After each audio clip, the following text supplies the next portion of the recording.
ನನಗೆ ಗೊತ್ತು ಈ ಕ್ಷೇತ್ರದಲ್ಲಿ ಯಾವ ರೀತಿ ಒಂದು ಸ್ಪಿರಿಟ್ ಈ ಪಕ್ಷದ ಮೇಲೆ ನನ್ನ ಮೇಲೆ ಇದೆ ಅನ್ನೋದು ನನ್ಗೆ ಚೆನ್ನಾಗಿ ಗೊತ್ತಿದೆ. ಅದಾದ್ಮೇಲೆ ಒಂದ್ಸರಿ ಕುಮಾರಣ್ಣಗೆ ಬಂದು ಹೋಗ್ಬೇಕು ಅಂದಿದ್ದೆ, ಬರ್ತೀನಿ ಅಂತೂ ಹೇಳಿದ್ರು.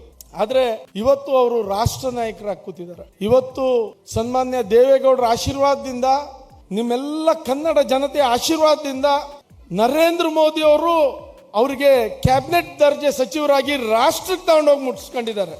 ಹಾಗಾಗಿ ನನಗೂ ಕೇಳಿದೆ, ಬಟ್ ವಸ್ತುಸ್ಥಿತಿ ಗೊತ್ತಾಯ್ತು, ಸುಮ್ಮನೆ ಕೂತಿದ್ದೆ. ಆದ್ರೆ ನನಗೆ ಗೊತ್ತಿತ್ತು ನನ್ನ ಕ್ಷೇತ್ರದಲ್ಲಿ ಎಷ್ಟೋ ಜನ ಇವತ್ತು ಪ್ರೀತಿ ಮಾಡ್ತಾ ಇದ್ದಾರೆ, ನಮ್ ಜೊತೆಗಿದ್ದಾರೆ.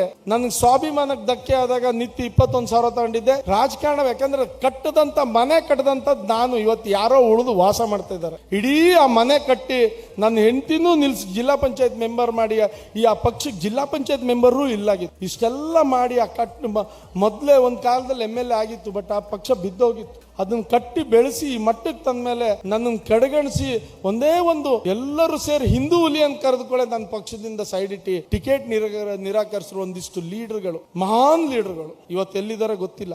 ಅವರೆಲ್ಲ ತಪ್ಪಿಸೋದಕ್ಕೆ ನಾನು ಅವತ್ತೇ ಚುನಾವಣೆಯಲ್ಲಿ ಸ್ವತಂತ್ರವಾಗಿ ನಿಂತು 21,000 ಮತ ತಗೊಂಡೆ, ಹೋರಾಟ ಮಾಡಿದೆ.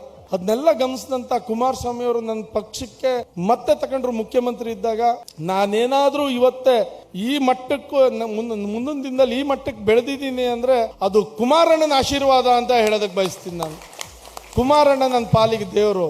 ಅವ್ರು ಬಂದು ಹುರಿದುಂಬಿಸಿದ್ರು, ನೀನು ಯುವಕರು ನಿನ್ ಪರವಾಗಿದ್ದಾರೆ, ನೀನು ಮುಂದೋಗು, ನಿನ್ ಜೊತೆಗೆ ನಾವಿರ್ತೀವಿ ಅಂದ್ರು. ಹಾಗೇ ಇದ್ದಾರೆ, ಇವತ್ತವರೆಗೂ ಹಾಗೇ ಇದ್ದಾರೆ. 23ರಲ್ಲಿ ಬಹುಶಃ ನಾನು ಗೆಲ್ತೀನಿ ಅಂತ ಭಾವನೆ ಎಲ್ಲಾಗಿತ್ತೇನೋ, ನಾನು ಗೆಲ್ತೀನಿ ಅಂತ ಭಾವನೆ ಇದ್ರೆ ನಾ ಗೆದ್ದೋಗ್ಬಿಡ್ತಿದ್ದೆ. ಆದ್ರೆ ಕುಮಾರಣ್ಣ ಕೊಟ್ಟಂತ ಸಹಕಾರ ಇವತ್ತು 30-35 ಸಾವಿರಕ್ಕೆ ಒಂದು ಸಂದರ್ಭದಲ್ಲಿ ಮತಗಳು ಈ ಪಕ್ಷಕ್ಕೆ ಬಂದಂತದ್ದು. ಆದ್ರೆ 18 ಚುನಾವಣೆಯಲ್ಲಿ 16-17 ಸಾವಿರ ಇದ್ದಂತದ್ದು ನಿಮ್ಮೆಲ್ಲರ ಆಶೀರ್ವಾದದಿಂದ, ಕುಮಾರಣ್ಣನ ಆಶೀರ್ವಾದದಿಂದ ಈ ಪಕ್ಷ 59,000 ಮತಕ್ಕೆ ಹೋಯ್ತು. ನಿಮ್ಮೆಲ್ಲರ ಆಶೀರ್ವಾದ ಕಾರಣ ಆಯ್ತು.